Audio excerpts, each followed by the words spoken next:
어느 바닷가 마을에 한 노인이 살고 있었습니다. 그는 마을 사람들 사이에서 지혜로운 탐험가로 불리며 많은 이들의 존경을 받았습니다. 그러나 정작 그 노인은 외롭게 살아가며 거의 매일같이 바닷가를 걸으며 무언가를 깊이 생각하곤 했습니다.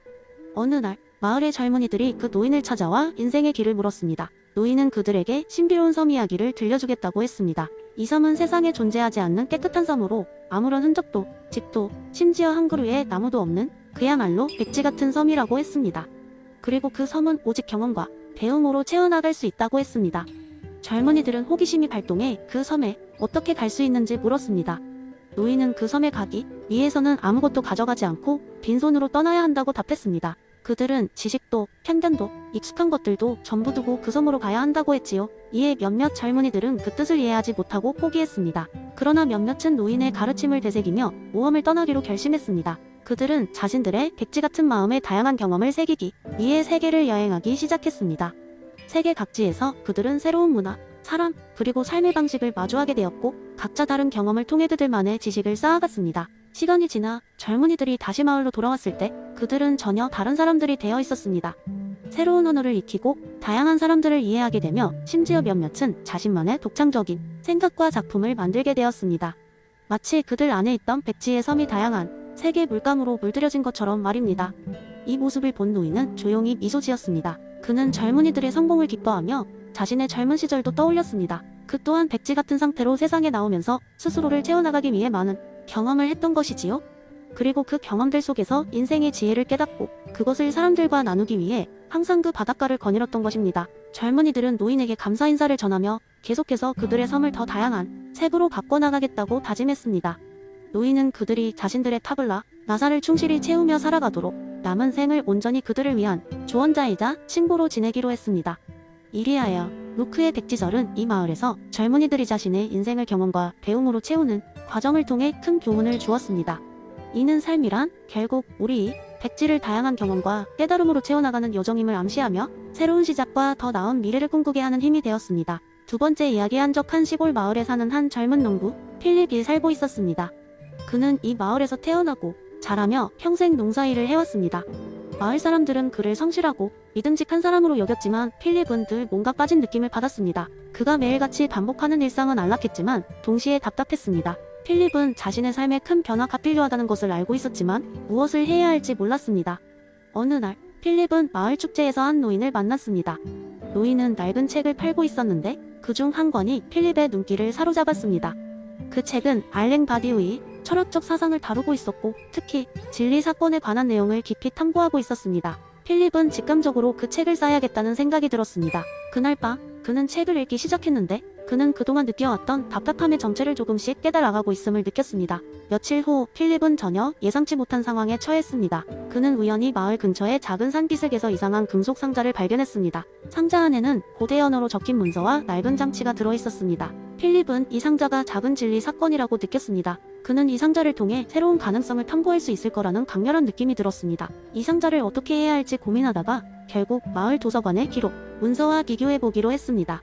마을 도서관의 사서들은 처음에는 필립의 이야기에 회의적이었지만 문서의 일부 내용을 해독하자 흥미를 가지기 시작했습니다. 모여드는 마을 사람들과 필립은 함께 미스터리를 풀기 위해 모험을 시작하기로 했습니다. 그들은 고대 문서에 적힌 장소를 조사하며 아무도 알지 못했던 마을의 비밀을 하나씩 풀어나갔습니다. 그 과정에서 필립은 자신이 얼마나 더 큰 세상과 연결되어 있는지를 깨닫게 되었습니다. 그의 두려움은 설렘으로 바뀌었고 마침내 그는 자신의 일상에서 한 발짝 나아가게 되었습니다. 하지만 이 모험은 단순한 탐험을 넘어서 삶의 변화를 가져오는 계기가 되었습니다. 필립은 진리 사건이란 지극히 개인적인 경험임과 동시에 다른 사람들과의 협력을 통해 더 큰 변화를 가져올 수 있다는 것을 깨달았습니다. 결국 상자와 문서는 이 마을에 수백 년 전부터 내려온 이야기를 밝혀냈고 이로 인해 마을은 새로운 시대를 맞이하게 되었습니다. 필립은 이 사건을 통해 자신의 삶을 완전히 변혁시킬 수 있었고 이후에는 마을 사람들과 함께 새로운 프로젝트와 도전에 나섰습니다. 그는 이제 자신의 경험을 바탕으로 다른 사람들에게 용기를 주고 그들이 각자의 진리 사건을 찾아갈 수 있도록 돕는 삶을 살게 되었습니다. 이렇듯 필립의 이야기 속에서 우리는 알랭 바디우가 말하는 진리 사건이란 삶의 예기치 않은 순간에 찾아와 기존의 질서를 깨고 새로운 가능성을 열어주는 힘을 가졌다는 것을 알 수 있습니다. 필립이 상자를 발견한 날처럼 우리 모두가 각자의 진리 사건을 맞이하게 될 순간이 있을 것입니다. 그것은 언제, 어떤 형식으로든 나타날 수 있으며 우리의 삶을 전환점을 만들어줄 엄청난 기회일 것입니다. 중요한 것은 이러한 순간에 충실하며 두려움 없이 도전하는 일입니다. 세 번째 이야기 옛날 옛적. 존재론적으로 복잡한 숲속 마을 한가운데 인식론의 마스터라 불리는 현자가 살고 있었습니다. 그의 이름은 길버트 하몬이었고 그는 사람들에게 신비로운 지혜의 말씀을 전하는 것으로 유명했죠. 특히 그의 내부주의와 외부주의의 논쟁, 마을 사람들 사이에서 큰 화제를 불러일으켰습니다. 하루는 한 젊은 탐구자가 숲속 깊은 곳에서 길을 잃고 헤매던 중 길버트, 현자의 오두막을 발견하게 되었습니다. 젊은이는 길버트에게 자신의 의문을 풀어줄 것을 요청했습니다. 그는 어떤 믿음을 가져야 하는지 혼란스러워하고 있었으며 그의 마음 상태가 옳은 믿음을 결정할 수 있느냐에 대해 고민하고 있었습니다. 길버트 현자는 친근하게 웃으며 그를 오두막 안으로 초대했습니다. 오두막은 흥미로운 물건들로 가득했고 가장 눈에 띄는 것은 한쪽 벽을 차지하고 있는 커다란 지도였습니다. 지도는 마치 생명이 있는 듯 눈부시게 반짝이며 복잡한 경로와 연관성을 그려내고 있었죠. 이 지도를 보기 길버트가 말했다. 이곳은 내가 믿음을 탐구해 나가는 여정이자 설명적 추론의 길을 상징하네. 우리가 이 복잡한 세상을 이해하고 올바른 믿음을 선택하기 위해서는 내부적 상태와 더불어 외부의 증거와 정황 또한 고려해야 하지. 길버트는 지도의 한 지점을 가리키며 이야기를 시작했습니다. 여기 신념의 언덕을 보게. 많은 이들이 이곳에 도달하기 위해 오로지 자신들의 내면으로 향하지. 그들은 그저 자신의 직관이나 감정에 의존하며 자신들이 옳다고 믿게 되지. 하지만 언제나 이 방법이 올바른 답을 제공하는 것은 아니야. 그는 지도의 또 다른 지점, 증거의 계곡을 손가락으로 가리켰습니다. 여기서는 외부의 사실과 데이터가 교차하며 얽혀있지. 많은 이들은 오로지 여기에서만 진리를 찾으려 하지만 이 또한 완전하지 않아. 때때로 외부의 조건들이 우리를 우려할 수 있기 때문이지. 중요한 것은 길버트가 설명을 이어갔다. 가장 강력하고 포괄적인 설명을 제공하는 믿음을 추구하는 것일세. 내부의 직관과 외부의 데이터를 결합하여 최고의 설명적 추론을 이루는 것. 그것이야말로 진정한 지혜의 길이지. 젊은이는 경청하며 고개를 끄덕였습니다.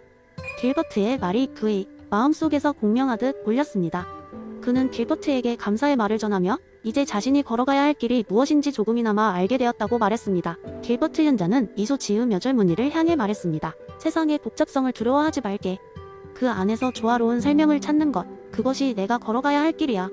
신념은 단순한 감정의 산물이 아니라 내부와 외부의 교차에서 꽃피는 한 송이의 꽃과 같다는 것을 기억하라네. 그렇게 젊은이는 새로운 통찰을 가슴에 품고 오두막을 떠났고 마을 사람들은 길버트의 지혜를 물려받은 새로운 탐구자의 이야기를 전해 들으며 마음속에 깊은 인식을 새겨 넣었습니다.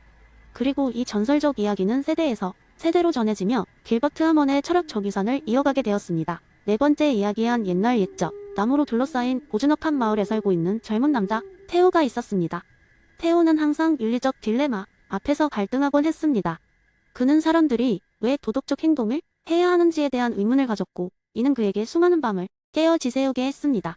그러던 어느 날 테오는 마을의 현자이며 오랜 시간 동안 사람들에게 지혜를 전수해온 할아버지를 찾아가게 되었습니다.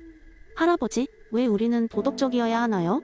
그리고 무슨 기준으로 도덕적이라고 판단할 수 있나요?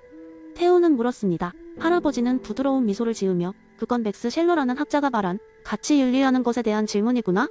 라고 말했습니다. 테오가 궁금해하자 할아버지는 이야기를 시작했습니다. 어느 날 맥스 셸러라는 철학자는 산책을 하다가 아주 특별한 나무를 발견했단다. 그 나무는 아름답고 신비로운 빛을 내뿜고 있었지. 그리고 그 빛은 감각적 가치, 생명 가치, 정신적 가치, 신적 가치라는 네 가지 색으로 나뉘어 있었단다. 처음에 셸러는 손을 뻗어 감각적 가치의 빛을 만져보았지. 그것은 육체적 쾌락이나 고통과 같은 우리가 가장 쉽게 느낄 수 있는 가치였어. 하지만 곧 그는 그것이 가진 매력의 약점에 실망했단다.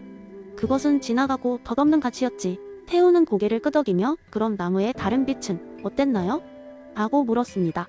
셸러는 곧 생명 가치의 빛을 발견했어. 그것은 생명을 유지하고 보호하는 본능적 가치를 담고 있었지. 칼바람 속에서도 불꽃을 지키려 노력하는 생명의 열정과도 같았단다. 하지만 셸러는 곧 더 높은 가치를 찾기로 했단다. 계속해서 할아버지는 셸러가 나무의 정신적 가치의 빛을 만졌던 이야기를 들려주었습니다. 그것은 진리, 선함, 아름다움 같은 정신의 가치를 상징하며 셸러는 그 빛이 주는 깊은 충족감을 느꼈습니다. 그것은 한층 더 깊고 의미 있는 가치였지만 셸러는 마지막으로 신적 가치의 빛을 응시했어. 그것은 완전한 초월의 영역, 사랑과 희생, 헌신의 가치를 포함하고 있었지.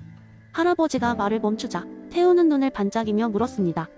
결국 쉘러는 그 나무에서 무엇을 얻었나요? 쉘러는 이 네 가지 가치가 계층 구조를 이루고 있으며 인간의 삶의 다양한 순간에서 그 가치들이 우선적으로 선택되어야 한다는 걸 깨달았단다. 그는 더 높은 가치를 실현하기 위해 선택을 하고 행동하는 것이야말로 진정한 도덕적 행위라는 것을 알게 되었지.